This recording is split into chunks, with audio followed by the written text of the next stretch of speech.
ఇదే స్వయం సాక్షాత్కారం, స్వయం అనుభవం, స్వయం పరోక్షానుభవం, ప్రత్యక్షానుభవం, స్వయం దర్శనం అనేక రకాలుగా వాడుక భాషలో చెప్పడం జరుగుతుంది. భాష చాలా ప్రధానం. భాష అంటే భావాన్ని గుర్తింపు చేసేది, భావాన్ని గుర్తింపు చేసి గమనిక చేసి జ్ఞాపకం చేసేది భాష.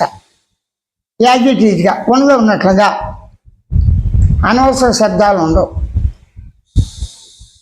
నేను ఉన్నాననే భావన నేనుకే ఉంది. ఇక్కడ భావం అంటే పదార్థం ఉన్నది, సత్పదార్థమే ఉన్నది.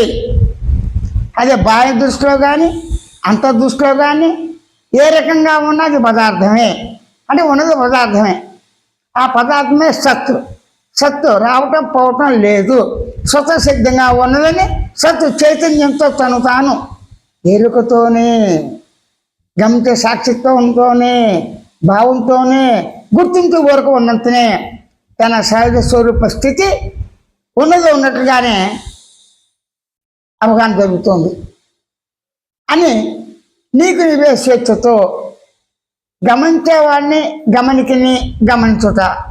అంటే గమనించేవాడు ఎవరు? దేన్ని గమనిస్తున్నాడు? తను తానే. అంటే గమనించేవాడు తను తాను గమనించి గుర్తించి తెలుసుకోవటమే స్వయం దర్శనం, స్వయం అనుభవం. ఇది ఆత్మానుభవం, ఆత్మానందం, బ్రహ్మానందం అనేక రకాల పేరుతో చెప్పారు. అంటే స్వానుభవం సహజంగా ఉంది, సాక్షాత్కారం అలాగే ఊరిక ఉందండి.